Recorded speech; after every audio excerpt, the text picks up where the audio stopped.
शहर की तारीक रात में हल्की हल्की बूंदा बांदी हो रही थी। जैन के फोन पर एक नामालूम नंबर से पैगाम आया। अगर जिंदगी चाहते हो तो कल रात ठीक 12 बजे पुरानी हवेली पहुंचो, मौत तुम्हारा इंतजार कर रही है। ये पढ़कर जैन के रोंगटे खड़े हो गए। उसका दिल जोर जोर से धड़कने लगा। ये मजाक था या हकीकत, मगर जो भी था इसमें एक अजीब सा खौफ छुपा था। जैन एक तफ्तीशी सहाफी था और इसने अपनी जिंदगी में कई पुरस्कार केसेस पर काम किया था, मगर ऐसा वाकया पहले कभी नहीं हुआ था। वो जानता था कि पुरानी हवेली को नहूसा ज़दा कहा जाता है। कुछ लोगों का मानना था कि वहाँ जाने वाले कभी वापस नहीं आते, मगर जैन के लिए खौफ कोई रुकावट नहीं था। उसने फैसला किया कि वो हकीकत का पता लगाएगा। अगली रात 12 बजने से चंद लम्हे पहले जैन पुरानी हवेली के सामने खड़ा था। हवा में एक अजीब सी सरसराहट थी। दरवाजा आहिस्ता से चरचराता हुआ खुद बहुत खुल गया। जैन ने अंदर कदम रखा तो अंधेरे और सन्नाटे ने इसका इस्तकबाल किया। वो एहतियात से आगे बढ़ा। दीवारों पर लटके पुराने तस्वीरी फ्रेम्स को गौर से देखता रहा। कुछ चेहरे खौफ ज़दा लग रहे थे, जैसे वो किसी खौफनाक हकीकत के गवाह हों। अचानक एक पुरानी घड़ी की आवाज़ गूंजी। 12 बज चुके थे।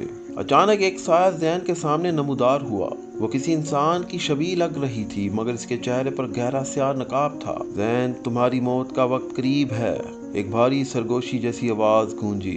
जैन ने खुद को संभाला और कहा, कौन हो तुम और मुझे क्यों बुलाया है? ये जानने के लिए तुम्हें अपने माजी में झांकना होगा। कुछ राज तुम्हें सताते वापस आ रहे हैं। जैन के दिमाग में झटका हुआ। इसे याद आया कि कई साल पहले वो एक केस पर काम कर रहा था जहां कई पुरस्कार कत्ल हुए थे।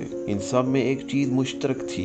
हर मकतूल को कत्ल होने से पहले ऐसा ही पैगाम मिला था, मगर जैन कातिल तक नहीं पहुंच पाया था। क्या तुम वही हो जिसे मैं बरसों से ढूंढ रहा हूँ? जैन ने सवाल किया। साया हंसा। मुझे तलाश करने वाले खुद एक शिकार बन जाते हैं, अब तुम्हारी बारी है। अचानक जैन के पैरों के नीचे से जमीन सिरकने लगी। वो नीचे गिरने लगा, मगर किसी तरह दीवार को पकड़कर संभल गया। इसने तेजी से अपनी जेब से टॉर्च निकाली और रोशनी साए पर डाली, मगर वहां कोई ना था। अचानक दरवाजा जोरदार आवाज से बंद हो गया। जैन को एक सर्द हवा का झोंका महसूस हुआ, जैसे कोई इसके करीब खड़ा हो। तुम मौत को रोक नहीं सकते जैन, आवाज फिर से गूंजी। जैन ने अपने ख्वास पर काबू पाते हुए जेब से पिस्तौल निकाली और इधर उधर देखने लगा, मगर कमरे में इसके सिवा कोई नहीं था। अचानक इसकी नजर एक पुरानी मेज पर पड़ी जहां एक जर्द कागज रखा था। इसने कांपते हाथों से कागज उठाया। ये वही हाथ था जो बरसों पहले मकतूलीन को मिला था। क्या मैं अगला शिकार हूँ? जैन के दिल में खौफ की लहर दौड़ गई। एन इसी वक्त पीछे से किसी ने इसके कंधे पर हाथ रखा। जैन ने मुड़कर देखा और एक चीख के साथ सब कुछ तारीकी में डूब गया। अगली सुबह पुलिस को पुरानी हवेली के कमरे में जैन का बेहोश जिस्म मिला।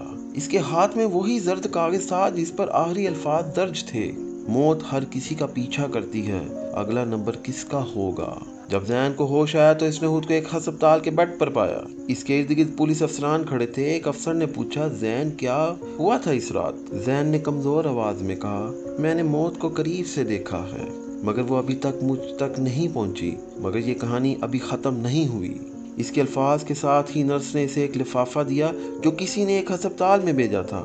जैन ने कांपते हाथों से इसे खोला। अंदर सिर्फ एक जुमला लिखा था, खेल अभी खत्म नहीं हुआ।